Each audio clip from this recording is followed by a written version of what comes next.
Welcome to మన TV. Anantapuram పట్టణంలోని వైఎస్ఆర్సీపీ జిల్లా పార్టీ కార్యాలయంలో ఐటీ వింగ్ ఆధ్వర్యంలో నిర్వహించిన సమావేశంలో ఐటీ జిల్లా అధ్యక్షుడు వై రాజశేఖర రెడ్డి మాట్లాడుతూ రాయలసీమలో పర్యటించే అర్హత చంద్రబాబు లోకేష్ కు లేదన్నారు. జిల్లాకు మీరు ఇచ్చింది కార్లు కాదు కన్నీళ్లు అని అన్నారు. 5 సంవత్సరాల పరిపాలనలో రాయలసీమలో ఒక్క ప్రాజెక్టు మొదలు పెట్టలేదు, పూర్తి చేయలేదు అన్నారు.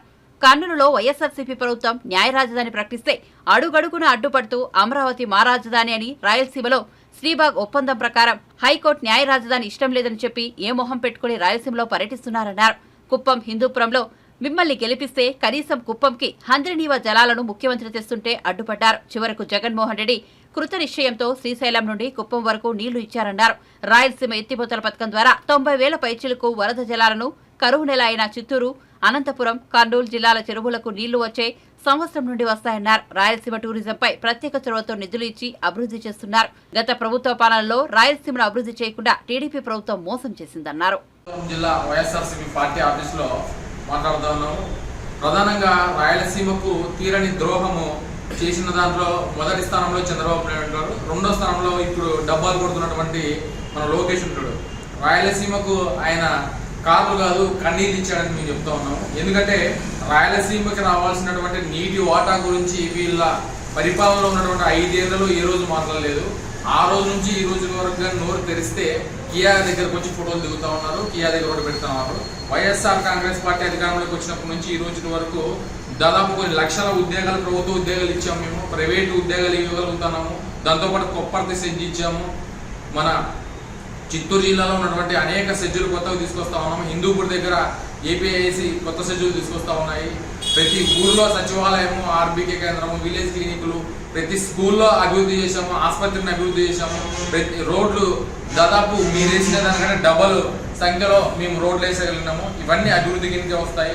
మీరు చేసినటువంటి ఈ జిల్లాకు ఏం చేశారంటే అది కేంద్రం ఇచ్చినటువంటి కియా మోటార్స్ ని మీరు ఇచ్చారని చెప్పి డబ్బాలు కొట్టుకోవడం తప్పితే దాంట్లో ఏం చేసింది లేదు. ఆ కియా మోటార్స్ వల్ల రాయలసీమ వాళ్ళు ఉద్యోగాలు ఇవ్వాలని చెప్పి మేము ప్రతిపక్షంలో ఉన్నప్పటి నుంచి ఈ రోజు వరకు కూడా అడుగుతా ఉన్నాము. దాంట్లో ఎంతమంది అనంతపురం జిల్లా వాళ్ళు ఉద్యోగస్తులు ఉన్నారో మీరు గుర్తు చేసుకోవాల్సిన అవసరం ఉంది. ఎందుకంటే వాళ్ళకు మీరు మొదటిగా మీరు చేస్తున్న అగ్రిమెంట్లోనే ఉందని వాళ్ళు మాకు నోటీస్ కానీ ఇచ్చారు. ఒకసారి మేము అడిగాము.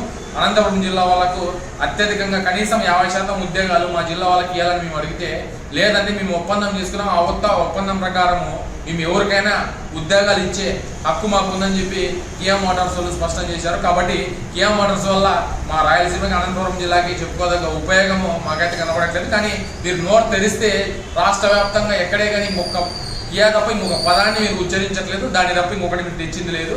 మీరు కట్టింది ఒక్క సచివాలయం కడితే మా జగనన్న ఏకంగా 15,500 సచివాలయాలు కట్టాడు. ఇప్పుడు 350 కోట్లతో విశాఖపట్నంలో అత్యద్భుతమైనటువంటి సచివాలయాన్ని నిర్మించబోతూ ఉన్నారు. రాయలసీమకు ముఖ్యంగా కర్నూలు జిల్లాకి హైకోర్టు ఇవ్వాలని చెప్పి జగనన్న ఉద్దేశంగా, పార్టీ ఉద్దేశంగా మేము చెప్తా ఉన్నాము. మేము ఆ న్యాయ రాజధాని మన కర్నూలుని కొనసాగిస్తాము, లేదంటే న్యాయ రాజధాని ఖచ్చితంగా కర్నూలుకి రాబోతుంది. మీరు ఏం చెప్తా ఉన్నారు? అమరావతి ఏకైక రాజధాని, కర్నూలుకి హైకోర్టుకి మీ ఒప్పందం లేదంటున్నారు. మీకే రాయలసీమలో ఏ రకంగా మీరు ఉచ్చరించే లేదంటే సంచరించే అర్హత మీకు ఏ కోశన లేదని చెప్పి ఈ సందర్భంగా మేము చెప్తాం. దాంతోపాటు హంద్రినీవ కాలువల్ని ఒకసారి చూస్తే దానిని కనీసం మీరు పట్టించుకున్న పాపం లేదు. ఈరోజు హంద్రినీవ 5,000 క్యూసెక్కులుగా ఉండేదాన్ని మన శ్రీశైలం నుంచి తీసుకునే వాటర్ని మన వైఎస్ రాజశేఖర రెడ్డి గారు 40,000 క్యూసెక్కులు పెంచితే ఏకంగా మన జగన్మోహన్ రెడ్డి గారు ఈరోజు 90,000 క్యూసెక్కుల పైచీలకు నీళ్లు తీసుకునే విధంగా రాయలసీమ ఎత్తిపోతల పథకాన్ని మొదలుపెట్టి దాన్ని పూర్తి చేశారు. ట్రయల్ రన్లు కూడా దాదాపు అయిపోయింది. కర్నూలు జిల్లాలో శ్రీశైలం దగ్గర నుంచి కుప్పం వరకు నీళ్లు ట్రయల్ రన్గా మేము ఇచ్చాము. వచ్చే సంవత్సరంలో రాయలసీమలో ఉన్నటువంటి చాలా చెరువులకి మేము నీళ్లు ఇవ్వబోతా ఉన్నాము. ఈసారి కరువు లేదంటే తక్కువ వర్షపాతం వల్ల చాలా చోట్ల నీళ్లు తగ్గినా కూడా జగనన్న ముందస్తు ప్రణాళికల వల్ల నీళ్లు నిల్వ చేసుకుని ఎక్కడ కానీ నీటి సమస్య పెద్దగా లేకుండా ఏర్పాట్లు చేస్తున్నారు. దాంతోపాటు మేము రైతులకు దాదాపు 9 గంటలకు ఇప్పటికి కూడా కరెంట్ ఇవ్వగలుగుతా ఉన్నాము ఉచితంగా.